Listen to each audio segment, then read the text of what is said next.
ನಮಸ್ಕಾರ ವೀಕ್ಷಕರೇ, ಎಲ್ಲರಿಗೂ ಕೂಡ ದಿ ಕಸ್ಬು ಪೀಪಲ್ ಚಾನಲ್ಗೆ ಸ್ವಾಗತ. ಈ ದಿನ ನಾನು ವೆಲ್ತ್ ಹಣಕಾಸಿನ ಒಂದು ವಿಚಾರದ ಬಗ್ಗೆ, ಜ್ಯೋತಿಷ್ಯದ ಪ್ರಕಾರ ದುಡ್ಡು ಕೊಡ್ತಕ್ಕಂಥ ಮನೆಗಳು ಯಾವುದು, ಇದರ ಒಂದು ಎಲ್ಲ ಒಂದು ಆಸ್ಪೆಕ್ಟ್ ಬಗ್ಗೆ ನಾನು ಇವಾಗ ಮಾತಾಡೋಕೆ ಹೋಗ್ತಾ ಇದ್ದೀನಿ. ಹಣಕಾಸು ಅಂತ ತಗೊಂಡಾಗ ಜ್ಯೋತಿಷ್ಯದಲ್ಲಿ ಮೇಜರ್ ಆಗಿ ದುಡ್ಡು ಕೊಡ್ತಕ್ಕಂಥ ಮನೆ ಬಂದ್ಬಿಟ್ಟು ಎರಡನೇ ಮನೆ, ಲಗ್ನದಿಂದ ಎರಡನೇ ಮನೆ, ಲಗ್ನದಿಂದ ಆರನೇ ಮನೆ, ಲಗ್ನದಿಂದ ಎಂಟನೇ ಮನೆ. ಸರ್ಪ್ರೈಸ್ ಅಲ್ವಾ? ಎಂಟನೇ ಮನೆ, ಹೌದು, ಎಂಟನೇ ಮನೆ ಕೂಡ ದುಡ್ಡು ಕೊಡುತ್ತೆ. ಲಗ್ನದಿಂದ ಎಂಟನೇ ಮನೆ, ಲಗ್ನದಿಂದ 11ನೇ ಮನೆ, ಅದು ಕೂಡ ದುಡ್ಡು ಕೊಡುತ್ತೆ.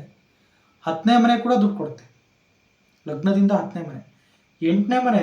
ಇಲ್ಲಿ ಯಾಕೆ ನಾನು 8ನೇ ಮನೆ ತಗೋತಾ ಇದ್ದೀನಿ ಅಂದರೆ, ಕೋಟ್ಯಾಧೀಶ್ವರು, ಲಕ್ಷಾಧಿಪತಿಗಳು, 100 crores, 200 crores, 2000 crores, crores of tax pay ಮಾಡ್ತಾ ಇದ್ದಾರೆ. ಬಟ್ ಆದರೆ ಬೆಳಕಿಗೆ ಬಂದಿಲ್ಲ. 8ನೇ ಮನೆ ಅದು ಒಂದು ಸ್ವಲ್ಪ ಶ್ರೀಮಂತಿಗೆ ಕೊಡುತ್ತೆ. ಬಟ್ ಇಲ್ಲಿ 8ನೇ ಮನೆ ರಿಚ್ನೆಸ್ ಹೇಗೆ ಕೊಡುತ್ತೆ ಅಂದರೆ, ಅದು ಸಬ್ಲಾಟ್ ಚೆನ್ನಾಗಿರಬೇಕು.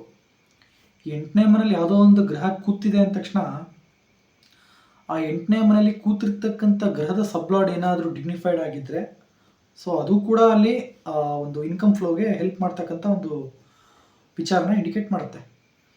ಅಂದರೆ ಈಗ 8ನೇ ಮನೇಲಿ ಫಾರ್ ಎಕ್ಸಾಂಪಲ್ ಶುಕ್ರ ಕೂತಿದೆ ಅಂತ ತಿಳ್ಕೊಳ್ಳಿ. 8ನೇ ಮನೇಲಿ ಶುಕ್ರ ಕೂತಿದೆ.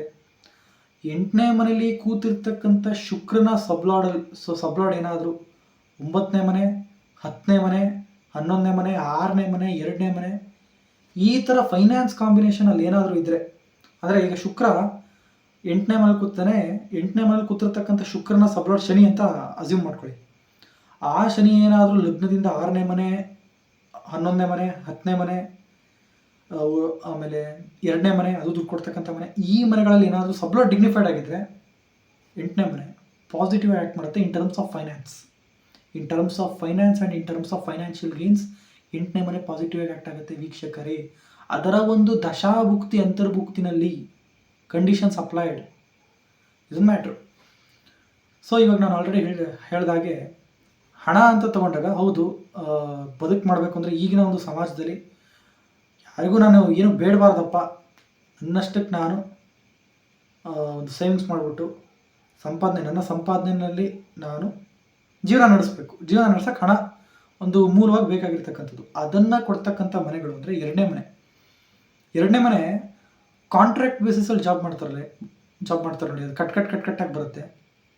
As in terms of job ಅಂತ ತಗೊಂಡಾಗ ಈ ಬ್ಯಾಂಕಲ್ಲಿ ವರ್ಕ್ ಮಾಡ್ತಕ್ಕಂಥದ್ದು, ಫೈನಾನ್ಸಲ್ಲಿ ವರ್ಕ್ ಮಾಡ್ತಕ್ಕಂಥದ್ದು. ಅಗೇನ್ 2ನೇ ಮನೆ ವೀಕ್ಷಕರು, ಇನ್ನೊಂದು ವಿಚಾರ 2ನೇ ಮನೆದು ಏನಾಗುತ್ತೆ ಅಂದರೆ, 2ನೇ ಮನೆ ಅಂದರೆ ಬ್ಯಾಂಕ್ ಬ್ಯಾಲೆನ್ಸ್ ಅಂತ. 2ನೇ ಮನೆ ಅಂದರೆ ಜೆಮ್ ಸ್ಟೋನು, ಜ್ಯುವೆಲ್ರಿ, ಗೋಲ್ಡು, ಇದೆಲ್ಲ 8ನೇ ಮನೆ. ಒಡವೆ ವಸ್ತ್ರಗಳು 8ನೇ ಮನೆ ಅಂತೀನಿ, 2ನೇ ಮನೆ. ಒಡವೆ ವಸ್ತ್ರಗಳು 2ನೇ ಮನೆ, ಬ್ಯಾಂಕ್ ಬ್ಯಾಲೆನ್ಸ್ 2ನೇ ಮನೆ. ಈ ಒಂದು ವಿಚಾರದಲ್ಲಿ 2ನೇ ಮನೆ ಇತ್ತು ಅಂದರೆ ಅಕೌಂಟಲ್ಲಿ 2ನೇ ಮನೇಲಿ ಒಂದು ಗ್ರಹ ಕೂತಿತ್ತು ಅಂದರೆ ನನ್ನ ಬ್ಯಾಂಕ್ ಬ್ಯಾಲೆನ್ಸ್ ಚೆನ್ನಾಗಿದೆ. 2ನೇ ಮನೇಲಿ ಒಂದು ಗ್ರಹ ಕೂತ್ಕೊಂಡು ಅದ್ರ ದಶಾಭುಕ್ತಿ ಅಂತರ್ಭುಕ್ತಿ ಏನಾದರೂ ರನ್ ಆದರೆ, ನನ್ನ ಅಥವಾ 2ನೇ ಮನೆ ಆ್ಯಕ್ಟಿವೇಟ್ ಆದರೆ ನನ್ನ ಬ್ಯಾಂಕ್ ಬ್ಯಾಲೆನ್ಸ್ ಚೆನ್ನಾಗಿದೆ. ಬ್ಯಾಂಕ್ ಬ್ಯಾಲೆನ್ಸ್ ಚೆನ್ನಾಗಿರುತ್ತೆ, ಇನ್ಕಮ್ ಚೆನ್ನಾಗಿರ್ತದೆ. ಇನ್ನೊಂದು 2ನೇ ಮನೇಲಿ ಯಾವ್ದಾರ ಗ್ರಹ ಕೂತ್ಕೊಂತು ಅಂದ್ರೂ ಸೇವಿಂಗ್ಸಿಗೆ ಹೆಲ್ಪ್ ಮಾಡುತ್ತೆ ಆ ಗ್ರಹ. ಆ ಗ್ರಹದ ಕೆಲಸನೇ ಸೇವಿಂಗ್ಸ್ ಕೊಡ್ತಕ್ಕಂಥದ್ದು. ಏನೋ ಸಾಲ ಮಾಡಿದೆ, ಯಾವುದೊಂದು ಸೋರ್ಸಿಂದ ಲೋನ್ ತೊಗೊಂಡೆ, ಸಾಲ ಮಾಡಿ ಏನೋ ಒಂದು ಪ್ರಾಪರ್ಟಿ ಮಾಡಿದೆ, ನಾನು ಸಾಲ ತೀರಿಸಿದ್ರು ಕೂಡ ನನ್ನ ಹತ್ರ ಒಂದು ಸ್ವಲ್ಪ ಲೈಫಿಗೆ ಬೇಕಾಗಿರ್ತಕ್ಕಂಥ ಸೇವಿಂಗ್ಸ್ ಇದೆ, ಅದರ ಜೀವನ ನಡೀತಾ ಇದೆ ಅಂದರೆ 2ನೇ ಮನೇಲಿ ಒಂದು ಗ್ರಹ ಕೂತಿದೆ ಅಂತ ಅದರ ಅರ್ಥ ವೀಕ್ಷಕರೇ. Point to be noted. ಅದು 2ನೇ ಮನೆ ಆಯಿತು. ಏನೋ ಒಂದು, ಇವಾಗ ನಾನು ಒಂದು ಜಾಬ್ ಮಾಡ್ತಾಯಿದ್ದೀನಿ, ಸಡನ್ನಾಗಿ 5ನೇ ಮನೆ ಆ್ಯಕ್ಟಿವೇಟ್ ಆಯ್ತಪ್ಪ. 5ನೇ ಮನೆ ಆ್ಯಕ್ಟಿವೇಟ್ ಆಗಿಬಿಟ್ಟು ನನ್ನ ಕೆಲಸದಿಂದ ತೆಗೆದ್ರು. ಆಮೇಲೆ ನಾನು ಮತ್ತೆ ಬೇರೆ ಎಲ್ಲ ಕೆಲಸಕ್ಕೆ ಅಪ್ಲೈ ಮಾಡ್ತೀನಿ, ನನಗೆಲ್ಲೂ ಕೂಡ ಅಪರ್ಚುನಿಟಿ ಬರ್ತಾ ಇಲ್ಲ. ಆದರೆ ನನ್ನ ಜಾತಕದಲ್ಲಿ 2ನೇ ಮನೇಲಿ ಒಂದು ಗ್ರಹ ಕೂತಿತ್ತು ಅಂದರೆ, ನನ್ನ ಹತ್ರ ಜಾಬ್ ಇಲ್ಲ ಅಂದ್ರೂ ಕೂಡ ಪ್ರೀವಿಯಸ್ಲಿ ನಾನು ಒಂಚೂರು ಸೇವಿಂಗ್ಸ್ ಮಾಡಿಟ್ಟಿದ್ದೆ, ನನಗೆ ಅಂತ ಒಂದು ಸೇವಿಂಗ್ಸ್ ಮಾಡಿಟ್ಟಿದ್ದೆ. ಆ ಸೇವಿಂಗ್ಸಲ್ಲಿ ಹೆಂಗೋ ಜೀವನ ನಡೀತಾ ಇದೆ. 2ನೇ ಮನೆ ಸೇವಿಂಗ್ಸಿಗೆ ಹೆಲ್ಪ್ ಮಾಡುತ್ತೆ. ಇನ್ನು 6ನೇ ಮನೆ ಹಣಕಾಸಿನ ವಿಚಾರ ಅಂತ ತಗೊಂಡಾಗ 6ನೇ ಮನೆ ಈ ಸರ್ವಿಸಲ್ಲಿ ಲಾಭ ತಂದು ಕೊಡುತ್ತೆ. ಮೆಡಿಸಿನ್ನಲ್ಲಿ, ಸರ್ವಿಸಲ್ಲಿ ಏನೋ ಒಂದು ಸರ್ವಿಸ್ ಕಟ್ಟಾಗಿ ಕೊಡಲ್ಲ 6ನೇ ಮನೆ. ಮಂತ್ಲಿ ಪೇ ಚೆಕ್ ಬರ್ತಾ ಇದೆ ಸರ್, ನನಗೆ monthly might be in lakhs or might be in thousands, ಏನೋ ಒಂದು ಮಂತ್ಲಿ ಒಂದು ಕಂಪ್ನಿನಲ್ಲಿ ಜಾಬ್ ಮಾಡ್ತಾ ಇದ್ದೀನಿ, ಇನ್ನೊಬ್ಬರ ಅಂಡರಲ್ಲಿ ಒಂದು ಸರ್ವಿಸ್ ಮಾಡ್ತಾ ಇದ್ದೀನಿ, ನನಗೆ ಮಂತ್ಲಿ ಪೇ ಚೆಕ್ ಬರ್ತಾ ಇದೆ, I am okay, I am happy with that. I am happy with that, I am okay with that. ನನಗೆ ಮಂತ್ಲಿ ಪೇ ಚೆಕ್ ಬರ್ತಾ ಇದೆ, ನಾನು ಮಂತ್ಲಿ ಸ್ಯಾಲ್ರಿ ಎಣಿಸ್ತಾ ಇದ್ದೀನಿ ಅಂದರೆ ಲಗ್ನದಿಂದ 6ನೇ ಮನೇಲಿ ಒಂದು ಗ್ರಹ ಕೂತಿರುತ್ತೆ, ಅಥವಾ 6ನೇ ಮನೆ ಅಧಿಪತಿ ಆಕ್ಟಿವೇಟ್ ಆಗಿರುತ್ತೆ. ಸೊ 6ನೇ ಮನೆ ಆಕ್ಟಿವೇಟ್ ಆಗಿದೆ ಅಂದರೆ ಸರ್ವಿಸಲ್ಲಿ ಕಟ್ ಆಗಕ್ಕೆ ಬಿಡಲ್ಲ, ಅದು ಸರ್ವಿಸ್ ಕಟ್ ಆಗಕ್ಕೆ ಬಿಡಲ್ಲ. ಜಾಬಲ್ಲಿ ಇಟ್ಟಿರುತ್ತೆ, ಥ್ರೂ ದ ಜಾಬ್ ಇನ್ಕಮ್ ಬರ್ತಾ ಇರುತ್ತೆ, ಜಾಬಿಂದ ಗೇನ್ಸ್ ಬರ್ತಾ ಇರುತ್ತೆ, ಜಾಬಿಂದ ಬ್ಯಾಂಕ್ ಬ್ಯಾಲೆನ್ಸ್ ಸ್ವಲ್ಪ ಜಾಸ್ತಿ ಆಗ್ತಾ ಇರುತ್ತೆ, ಸಂಬಳ ಬರ್ತಾ ಇರುತ್ತೆ, ದುಡ್ಡಿಗೆ ಕೊರತೆ ಇರೋದಿಲ್ಲ. 6ನೇ ಮನೇಲಿ ಒಂದು ಗ್ರಹ ಕೂತ್ಕೊಂತು ಅಂದರೆ. 6ನೇ ಮನೆ ಇನ್ನೊಂದು ಅಂತ ತಗೊಂಡಾಗ ಈ ಬಡ್ಡಿ ವ್ಯಾಪಾರ ಮಾಡ್ತಾರಲ್ಲ, ಬಡ್ಡಿ ವ್ಯಾಪಾರ, ಲೋನ್ ರಿಲೇಟೆಡ್, ಫೈನಾನ್ಸ್ ರಿಲೇಟೆಡ್, ಅದು ಕೂಡ ಇಂಡಿಕೇಟ್ ಮಾಡುತ್ತೆ ವೀಕ್ಷಕರೇ 6ನೇ ಮನೆ ಸರ್ವಿಸು. 6ನೇ ಮನೆ ಈ ಫಾರ್ಮಸ್ಯೂಟಿಕಲ್ ಇಂಡಸ್ಟ್ರಿನಲ್ಲಿ ವರ್ಕ್ ಮಾಡ್ತಕ್ಕಂಥದ್ದು, ಈ ಫಾರ್ಮಸಿ ರಿಲೇಟೆಡ್ ವರ್ಕ್ ಮಾಡ್ತಕ್ಕಂಥದ್ದು, ವೆಟರ್ನರಿ ರಿಲೇಟೆಡ್ ವರ್ಕ್ ಮಾಡ್ತಕ್ಕಂಥದ್ದು. ಇನ್ ಜನರಲ್ ಆಗಿ 6ನೇ ಮನೆ ಅಂದ್ರೆ ಋಣ ಇದ್ರೆ ತಾನೇ ನಾನು ಇನ್ನೊಬ್ಬರ ಅಂಡರಲ್ಲಿ ದುಡಿಯೋಕ್ಕಾಗೋದು, ಋಣ ಇದ್ರೆ ತಾನೇ ನಾನು ಒಬ್ಬರು ಅಂಡರಲ್ಲಿ ಸರ್ವಿಸ್ ಮಾಡೋಕ್ಕಾಗೋದು, ನಾನು ಹಣೆ ಬರದಲ್ಲಿ ಋಣ ಬರೆದಿದ್ರೆ ತಾನೇ ನಾನು ಒಂದು ಕಂಪ್ನಿನಲ್ಲಿ ಜಾಬ್ ಮಾಡೋಕ್ಕಾಗೋದು. 6ನೇ ಮನೆ ಅಂದ್ರೆ ಋಣ. ಓಕೆ, ನನ್ನ ಹತ್ರ ಋಣ ಇದ್ರೆ ತಾನೇ ನನಗೆ ಬ್ಯಾಂಕ್ ಬ್ಯಾಲೆನ್ಸ್ ಬರ್ತಕ್ಕಂಥದ್ದು, ದುಡ್ಡು ಬರ್ತಕ್ಕಂಥದ್ದು. ಸೊ 6ನೇ ಮನೆ ಕೂಡ ದುಡ್ಡು ಕೊಡುತ್ತೆ. It is a major finance ಮನೆ 6ನೇ ಮನೆ. ಅದು ನೆಗೆಟಿವ್ ಕೂಡ ಇದೆ 6ನೇ ಮನೆಗೆ. ಏನು ಅಂತ, ಏನು ನೆಗೆಟಿವ್ ಅಂದರೆ ರೋಗ, ಋಣ ಇದ್ರೆ ತಾನೇ ರೋಗ ಬರೋದು. ಇದೊಂದು ವಿಚಾರ 6ನೇ ಮನೆ. ಇನ್ನೊಂದು 6ನೇ ಮನೆ ಅಂದರೆ ಲೋನಿಗೆ ಹೆಲ್ಪ್ ಮಾಡುತ್ತೆ ವೀಕ್ಷಕರಿಗೆ. ಕೆಲವರಿಗೆ ಲೋನ್ ಸ್ಯಾಂಕ್ಷನ್ ಆಗ್ತಾ ಇರಲ್ಲ, ಕೆಲವ್ರಿಗೆ ಆಗ್ತಾ ಇರಲ್ಲ, ಲೋನ್ ಕಷ್ಟ ಆಗ್ತಾ ಇರುತ್ತೆ, ಏನೋ ಒಂದು ವಿಚಾರದಿಂದ ಲೋನ್ ಡಿಲೇ ಆಗ್ತಾ ಇರುತ್ತೆ. 6ನೇ ಮನೆ ಆಕ್ಟಿವೇಟ್ ಆಯಿತು ಅಂದರೆ ಟಕ್ ಅಂತ ಲೋನ್ ಸ್ಯಾಂಕ್ಷನ್ ಆಗುತ್ತೆ. ಇದೊಂದು ವಿಚಾರ. ಆ್ಯಂಡ್ 9ನೇ ಮನೆ ಕೂಡ ದುಡ್ಡು ಕೊಡುತ್ತೆ. ಇದು ಒಂದು ಹೇಳ್ತಾ ಇದ್ದೀನಿ. 8ನೇ ಮನೆಗೆ ಬರೋಕ್ಕಿಂತ ಮುಂಚೆ 8ನೇ ಮನೆ ನಾನು ಆಲ್ರೆಡಿ ಸ್ಟಾರ್ಟಿಂಗ್ ಹೇಳಿದೆ.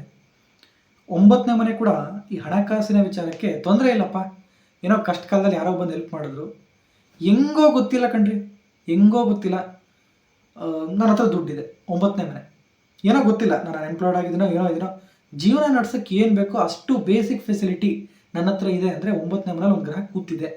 ಅದು ಕೂಡ ಒಂದು ರೀತಿ ಇನ್ಕಮಿಗೆ ಸಪೋರ್ಟ್ ಮಾಡ್ತಕ್ಕಂಥ ಮನೆ 9ನೇ ಮನೆ. ಇನ್ನೊಂದು 9ನೇ ಮನೆ ಏನೋ ಚಿಕ್ಕದಾಗಿ ಒಂದು ಬಿಸ್ನೆಸ್ ಹಾಕಿದ್ದಾರೆ, ಏನೋ ಒಂದು ಚಿಕ್ಕದಾಗಿ ಒಂದು ಹೋಟ್ಲೋ, ಏನೋ ಒಂದು ಸ್ಟಾಲೋ, ಏನೋ ಒಂದು ಸಿಂಪಲಾಗಿ ಒಂದು ಬೇಕ್ರಿನೋ, ಅಥವಾ ಏನೋ ಒಂದು ಸಿಂಪಲ್ ಆಗಿ ಒಂದು ರಿಟೇಲ್ ಅಂಗಡಿನೋ ಏನೋ ಒಂದು ಇಟ್ಟಿದ್ದಾರೆ. ಡೈಲಿ ಒಂದು ಸ್ವಲ್ಪ ದುಡ್ಡು ಬರ್ತಾ ಇದೆ, ಏನು ತೊಂದರೆ ಇಲ್ಲ, ಜೀವನ ನಡ್ಸೋಕ್ಕೆ ಏನು ತೊಂದರೆ ಇಲ್ಲ, ಸುಖವಾಗಿ. ಅಂದರೆ 9ನೇ ಮನೆ ಕೂಡ ಅದು ಕೂಡ ಒಂದು ರೀತಿ ಈ ಒಂದು ಥರ ನೋಡಿದಾಗ ಸಿಂಪಲ್ ಸ್ಮಾಲ್ ಸ್ಕೇಲಲ್ಲಿ ಮಾಡ್ತಕ್ಕಂಥ ಒಂದು ವಿಚಾರ ಅಂತ ನಾನು ಹೇಳಿದ್ನಲ್ಲ, ಅಲ್ಲೂ ಕೂಡ 9ನೇ ಮನೆ ದುಡ್ಡು ಕೊಡ್ತೇವೆ ವೀಕ್ಷಕರೇ. ಸ್ಮಾಲ್ ಸ್ಕೇಲ್ ಇಂಡಸ್ಟ್ರಿ ಅಂತ ಹೇಳಿದ್ನಲ್ಲ, ರಿಟೇಲ್ ಅಂಗಡಿ, ರೇಷನ್ ಅಂಗಡಿ ಏನೋ ಒಂದು ಮಾಡ್ಕೊಂಡಿರ್ತಾರೆ, ಚಿಕ್ಕದಾಗಿ ಏನೋ ಮಾಡ್ಕೊಂಡಿರ್ತಾರೆ, ಒಂದು ಪೆಟ್ಟಿಗೆ ಅಂಗಡಿ ಮಾಡ್ಕೊಂಡಿರ್ತಾರೆ. ಅದರಿಂದ ಅವರಿಗೆ ಸಂಪಾದನೆ ಆಗ್ತಾ ಇರುತ್ತೆ, ಅದರಿಂದ ಅವರು ಸೇವಿಂಗ್ಸ್ ಮಾಡ್ತಾ ಇರ್ತಾರೆ, ಅವ್ರ ಮನೆ ನಡೀತಾ ಇರುತ್ತೆ, ಅವ್ರ ಕುಟುಂಬ ನಡೀತಾ ಇರುತ್ತೆ. 9ನೇ ಮನೆ ಅದು ಕೂಡ ಫೈನಾನ್ಸಿಗೆ ಹೆಲ್ಪ್ ಮಾಡ್ತಕ್ಕಂಥ ಮನೆ ಆಗಿದೆ ವೀಕ್ಷಕರೇ 9ನೇ ಮನೆ. ನೆಕ್ಸ್ಟ್ 10ನೇ ಮನೆ. 10ನೇ ಮನೆ ಆಯ್ತು, ಎಲ್ಲ ಅಧಿಕಾರ ಅಂತ ಹೇಳಿದ್ರು, okay, I agree with that, fine. 10ನೇ ಮನೆ ಇನ್ ಜನರಲ್ ಆಗಿ ಸಿಚುವೇಶನ್ನು ಚೆನ್ನಾಗಿಡಕ್ಕೆ ಹೆಲ್ಪ್ ಮಾಡುತ್ತದು. 10ನೇ ಮನೆ ಏನೋ ಹೇಳ್ತಾರಲ್ಲ, ಸ್ಟೇಟಸ್ ಡೌನ್ ಆಗಕ್ಕೆ ಬಿಡಲ್ಲ ಲೈಫಲ್ಲಿ. 10ನೇ ಮನೇಲಿ ಒಂದು ಗ್ರಹ ಕೂತ್ಕೊಂಡಾರು, ದಶಾಭುಕ್ತಿ ಅಂತರ್ಭುಕ್ತಿ ಅದರ ರನ್ ಆಗ್ತಾ ಇತ್ತು, ಅಥವಾ ಬೇರೆ ಗ್ರಹದ ನಕ್ಷತ್ರದಲ್ಲಿ ಸಬ್ಲಾಡಲ್ಲಿ ಅದು ರಿಪೀಟ್ ಆಗಿತ್ತು ಅಂದರೆ ಸ್ಟೇಟಸ್ ಮೇಂಟೈನ್ ಮಾಡುತ್ತೆ. ಸ್ವಾಭಿಮಾನಿಗಳು ಅಂತ ಹೇಳ್ತೀವಲ್ಲ, ಸ್ವಾಭಿಮಾನದಿಂದ ಜೀವನ ನಡೆಸ್ತಾ ಇರ್ತಾರೆ 10ನೇ ಮನೆ. ಅದು ಕೂಡ ಹಣಕಾಸಿನ ವಿಚಾರದಲ್ಲಿ ಯಾವುದೇ ರೀತಿ ಅಷ್ಟು ಬ್ರೇಕ್ ಆಗಕ್ಕೆ ಬಿಡಲ್ಲ. ಏನೋ ಒಂದು ಮ್ಯಾನೇಜ್ಮೆಂಟ್ ವರ್ಕ್ ಮಾಡ್ತಾ ಇರ್ತಾರೆ, ಒಂದು ಕಂಪ್ನಿಯಲ್ಲಿ ಏನೋ ಒಂದು ಮ್ಯಾನೇಜ್ಮೆಂಟ್ ರಿಲೇಟೆಡ್ ವರ್ಕ್ ಮಾಡ್ತಾ ಇರ್ತಾರೆ, ಒಂದು company finance related, management related, sales related, ಒಂದು ಅಡ್ಮಿನಿಸ್ಟ್ರೇಷನ್ ರಿಲೇಟೆಡ್ ವರ್ಕ್ ಮಾಡ್ತಾ ಇರ್ತಾರೆ. ಅಡ್ಮಿನಿಸ್ಟ್ರೇಷನ್ ಒಂದು ಜಾಬ್ ಅಂತ ತಗೊಂಡಾಗ. ಸೊ ಇಲ್ಲಿ 10ನೇ ಮನೆ ಏನು ಮಾಡುತ್ತೆ, ಇನ್ನೊಬ್ರು ಗೈಡ್ ಮಾಡ್ತಕ್ಕಂಥದ್ದು, ಕನ್ಸಲ್ಟೆನ್ಸಿ ಆ್ಯಂಡ್ ಕೋಚಿಂಗ್ ಅಂತ ಕರಿತೀವಲ್ಲ. 5ನೇ ಮನೆ ಅಗ್ರಿ, ಕನ್ಸಲ್ಟೆನ್ಸಿಯಿಂದ ಅದು ಗೇನ್ ಕೊಡುತ್ತೆ. 10ನೇ ಮನೆ ಕೂಡ ಇನ್ನೊಬ್ಬರಿಗೆ ಗೈಡೆನ್ಸ್ ಕೊಡ್ತಕ್ಕಂಥದ್ದು, ಇನ್ನೊಬ್ಬರಿಗೆ ಗೈಡ್ ಮಾಡ್ತಕ್ಕಂಥದ್ದು, ಈ ಕೆರಿಯರ್ ಕನ್ಸಲ್ಟೇಷನ್ ಮಾಡ್ತಕ್ಕಂಥ, ಅದರಿಂದ ಕೂಡ 10ನೇ ಮನೆ ದುಡ್ಡು ಕೊಡುತ್ತೆ. 10ನೇ ಮನೆ ಕೂಡ ಕನ್ಸಲ್ಟೇಷನ್ ವಿಚಾರದ ಬಗ್ಗೆ ಮಾತಾಡುತ್ತೆ ವೀಕ್ಷಕರೇ. 10ನೇ ಮನೆ ಕೂಡ ಥ್ರೂ ದ ಕನ್ಸಲ್ಟೆನ್ಸಿ ಅದು ಕೂಡ ಗೇನ್ಸ್ ಕೊಡುತ್ತೆ 10ನೇ ಮನೆ. ಇನ್ನು ಜನರಲ್ ಆಗಿ ಹೇಳಬೇಕು ಅಂದರೆ ಈ ಕಾಮರ್ಸ್ ಫೀಲ್ಡ್ ಅಂತ ಕರಿತೀವಲ್ಲ, ಈ ಕಮರ್ಷಿಯಲ್ ಫೀಲ್ಡಲ್ಲಿ ವರ್ಕ್ ಮಾಡ್ತಕ್ಕಂಥದ್ದು 10ನೇ ಮನೆ, ಅದರಿಂದನೂ ಗೇನ್ಸ್ ತಂದು ಕೊಡುತ್ತೆ. ಇನ್ನು 11ನೇ ಮನೆ ಅದು ಎಲ್ಲ ರೀತಿ ಲಾಭದ ಮನೆ. ಬಿಸ್ನೆಸ್ ಮಾಡ್ತಾ ಇದ್ದೀರಾ ಅಂದರೆ ಬಿಸ್ನೆಸ್ಸಲ್ಲಿ ಲಾಭ ತಂದು ಕೊಡುತ್ತೆ, ಇನ್ಕಮಿಂಗ್ ಗೇನ್ಸ್ ಬರ್ತಾ ಇರುತ್ತೆ 11ನೇ ಮನೆ. 11ನೇ ಮನೆ ಏನೋ ಒಂದು ಜಾಬ್ ಮಾಡ್ತಾ ಇದ್ದೀನಿ ಅಂದರೆ, ಜಾಬಲ್ಲಿ ನೀವು ಬಯಸ್ತಾ ಇರ್ತೀರ, ನನಗೆ ಈ ಪೊಸಿಷನಲ್ಲಿ ನಾನು ಇರಬೇಕು, ನನಗೆ ಈ ಅಥಾರಿಟಿ ಸಿಗಬೇಕು, ನನಗೆ ಈ ಪೊಸಿಷನ್ ಸಿಗಬೇಕು. 11ನೇ ಮನೆ ಅಂತ ಟಕ್ ಆಗುತ್ತೆ ಅಲ್ಲಿ. 11ನೇ ಮನೆ ಇದ್ದರೆ ಪ್ರಮೋಷನ್ನು ಜೊತೆಗೆ ಬೋನಸ್ಸು 11ನೇ ಮನೆ. ಯಾಕಂದ್ರೆ 10ನೇ ಮನೆ ಅಂದರೆ ಪ್ರಮೋಷನ್ನು, ಅದ್ರ ಜೊತೆ 11 ಇತ್ತು ಅಥವಾ ಜಸ್ಟ್ 11 ಇತ್ತು ಅಂದರೆ ಪ್ರಮೋಷನ್ನು ಜೊತೆಗೆ ಬೋನಸ್ಸು ತೊಗೊಳಪ್ಪ ಇನ್ನೊಂಚೂರು ಸ್ಯಾಲ್ರಿ. ಅದ್ರ ಜೊತೆಗೆ ನಿನಗೆ ಏನೇನು ಫೆಸಿಲಿಟಿ ಬೇಕು. 10ನೇ ಮನೆ ಅಂದರೆ ಒಂದು ಕಂಪ್ನಿ, 10ನೇ ಮನೆ ಅಂದರೆ 10ನೇ ಮನೆ ಅಂದರೆ ಕಂಪ್ನಿ, ಅದನ್ನು ಲಗ್ನ ಮಾಡ್ಕೊಂಡು ಕೌಂಟ್ ಮಾಡಿ. 10ನೇ ಮನೆ, 2ನೇ ಮನೆ, 11ನೇ ಮನೆ ಕಂಪ್ನಿಯ ಒಂದು ರಿಸೋರ್ಸು. ಅದು ನಿಮ್ಮ ಕೈಲಿ ಬಂದಿರುತ್ತೆ 11ನೇ ಮನೆ ಇದ್ದರೆ. ಅಂದರೆ ಏನಾದ್ರ ಅರ್ಥ, ಕಂಪ್ನಿ ಏನೋ ಒಂದು ಸವಲತ್ತು ಮಾಡಿಕೊಟ್ಟಿರುತ್ತೆ. ಕಂಪ್ನಿಯಿಂದ ಕಾರು, ಕಂಪ್ನಿಯಿಂದ ಒಂದು ಬೋನಸ್ಸು ಸ್ಯಾಲ್ರಿ, ಕಂಪ್ನಿಯಿಂದ ಒಂದು ಮನೆ, ಏನೋ ಒಂದು ಪ್ರಾಪರ್ಟಿ, ಏನೋ ಒಂದು ಕೊಟ್ಟಿರ್ತಾರೆ ಕಂಪ್ನಿಯಿಂದ ಯೂಸ್ ಆಗೋಕ್ಕೆ. ಅದು 11ನೇ ಮನೆ ಈ ಥರ ಲಾಭ ಕೊಡ್ತಿರುತ್ತೆ. 11ನೇ ಮನೆ ಇನ್ ಜನರಲಾಗಿ ಎಲ್ಲ ರೀತಿ ಲಾಭ ವೀಕ್ಷಕರೇ, ಅದು ಎಲ್ಲ ರೀತಿ ಮಟೀರಿಯಲಿಸ್ಟಿಕ್ ಗೇನ್ಸ್ 11ನೇ ಮನೆ ಇತ್ತು ಅಂದರೆ ಲಾಭದ ಜೀವನ ಅಂತ ಕರಿತೀವಿ. ಅದಕ್ಕೆ 11ನೇ ಮನೆ ಇತ್ತು ಅಂದರೆ ಅವರು ಭಾಳ ಜನ ಫೈನಾನ್ಸಲ್ಲಿ ಇರ್ತಾರೆ. 11ನೇ ಮನೆ ಇದ್ದರೆ ಫೈನಾನ್ಸಲ್ಲಿ ಇರ್ತಾರೆ. 11ನೇ ಮನೆ ಬಿಸ್ನೆಸ್ ಮಾಡ್ತಾ ಇರ್ತಾರೆ. ಬಿಸ್ನೆಸ್ಸಲ್ಲಿ ಸಿಕ್ಕಾಪಟ್ಟೆ ಗೇನ್ಸ್ ಕೊಡ್ತಕ್ಕಂಥದ್ದು 11ನೇ ಮನೆ. ಈ ಕಸ್ಟಮರಿಂದ ನಮಗೆ ಗೇನ್ ಬರ್ತಾ ಇದೆ ಅಂದರೆ 11ನೇ ಮನೆ. ವಿಶ್ ಫುಲ್ಫಿಲ್ಮೆಂಟ್ ಆಗ್ತಕ್ಕಂಥ ಮನೆ 11ನೇ ಮನೆ. ಆಸೆಗಳನ್ನೆಲ್ಲ ಈಡೇರಿಸ್ತಕ್ಕಂಥ ಮನೆ 11ನೇ ಮನೆ. ಸೊ ಈ ಮನೆಗಳು ಮೇಜರಾಗಿ ಫೈನಾನ್ಸ್ ಕೊಡ್ತಕ್ಕಂಥ ಮನೆ. ಓಕೆ, ಇವಾಗ ಇನ್ನೊಂದು ಹಂತದಲ್ಲಿ ಮಾತಾಡ್ತಾ ಬರೋಣ. 7ನೇ ಮನೆ ಕೂಡ ದುಡ್ಡು ಕೊಡುತ್ತೆ. 7ನೇ ಮನೆ ಏನಂತ ಹೇಳ್ತೀವಿ, ಪಾರ್ಟ್ನರ್ಶಿಪ್ಪಿಂದ ದುಡ್ಡು ಕೊಡುತ್ತೆ. ಹೌದು, ನಿಜ, 7ನೇ ಮನೆ ಪಾರ್ಟ್ನರ್ಶಿಪ್ಪಿಂದ ದುಡ್ಡು ಕೊಡುತ್ತೆ. ಆದರೆ 7ನೇ ಮನೆ ಪಕ್ಕ 8ನೇ ಮನೆ ಮತ್ತು 11ನೇ ಮನೆ ಸೇರಿಕೊಂಡ್ರೆ ಮಾತ್ರ. ಯಾಕೆ ವಿಚಾರ ಹೇಳ್ತೀನಿ ಕೇಳ್ಕೊಳ್ಳಿ. 7ನೇ ಮನೆ ಅಂದರೆ ಪಾರ್ಟ್ನರ್, ಆಪೋಸಿಟ್ ಪರ್ಸನ್. 8ನೇ ಮನೆ ಅಂದರೆ ಅವನ ದುಡ್ಡು, ಅವನ ರಿಸೋರ್ಸ್. 7ನೇ ಮನೆ ಅಂದರೆ ಆಪೋಸಿಟ್ ಪರ್ಸನ್, 8ನೇ ಮನೆ ಅಂದರೆ ಅವನ ರಿಸೋರ್ಸ್. ಯಾಕಂದರೆ 7ನೇ ಮನೆ, 2ನೇ ಮನೆ, 8ನೇ ಮನೆ ಅವನ ರಿಸೋರ್ಸ್. 11ನೇ ಮನೆ ಅಂದರೆ ಲಾಭ, ಪಾರ್ಟ್ನರ್ ಮತ್ತು ಅವನ ರಿಸೋರ್ಸಿಂದ ಲಾಭ. Partnership business 7, 8, 11. ಓಕೆ, ಪಾರ್ಟ್ನರ್ಶಿಪ್ ಬಿಸ್ನೆಸ್ಸಿಂದ ಲಾಭ. 7ನೇ ಮನೆ ಏನೋ ಒಂದು ಜನರಲಾಗಿ ಏನೋ ಒಂದು ಬಿಸ್ನೆಸ್ ಮಾಡ್ತಾ ಇದ್ದೀನಿ, ಜನ ಪಬ್ಲಿಕ್ ಈ ಕಸ್ಟಮರ್ ಮತ್ತು ಕ್ಲೈಂಟ್ಸನ್ನು ತಂದು ಕೊಡ್ತಕ್ಕಂಥದ್ದೇ 7ನೇ ಮನೆ ವೀಕ್ಷಕರೇ. ಅದಕ್ಕೆ ನೋಡಿ, ಬಿಸ್ನೆಸ್ ಅಂತ ತೊಗೊಂಡಾಗ 2,7,11 ನೀವೇನಾದರೂ ಒಂದು KP ಅಸ್ಟ್ರಾಲಜಿ ಅಥವಾ KP ಸ್ಟಾರ್ ಅಸ್ಟ್ರಾಲಜಿ ಸಿಸ್ಟಮ್ ನೀವು ಕಲ್ತಿದ್ರೆ ಯು ಮೈಟ್ ನೋ ದಿಸ್. ಯಾರೊಬ್ಬರು ಬಿಸ್ನೆಸ್ ಮಾಡೋಕ್ಕೆ ಬರ್ತಾರೆ ಅಂದರೆ ನಾವೊಬ್ಬರು ಒಂದು ದಶಾಭುಕ್ತಿ ಅಂತರ್ಭುಕ್ತಿನಲ್ಲಿ ಮೇಜರಾಗಿ ನೋಡ್ತಕ್ಕಂಥ ಕಾಂಬಿನೇಷನ್ ಇದೆ. 2,7,11 good, excellent in business. At least 2,11 excellent in business. 7,11 excellent in business. 6,11 is also good in business. ಯಾಕಂದರೆ 7 ಅಂದರೆ ಆಪೋಸಿಟ್ ಪರ್ಸನ್ನು, ಅವನ ಹತ್ರ ಇರ್ತಕ್ಕಂಥ ರಿಸೋರ್ಸ್ ಲಾಸ್ ಆಗಿ ನನಗೆ ಬಂದರೆ 6ನೇ ಮನೆ.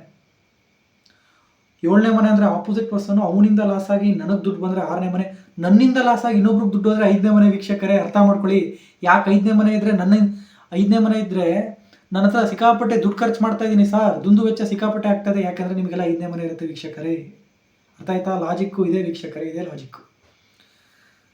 So in terms of business ಅಂತ ನೋಡಿದಾಗ ಒಂದು ಮೇಜರಾಗಿ ಈಗ ಹೇಳಿದ್ನಲ್ಲ ಇದೊಂದು ಮನೆ.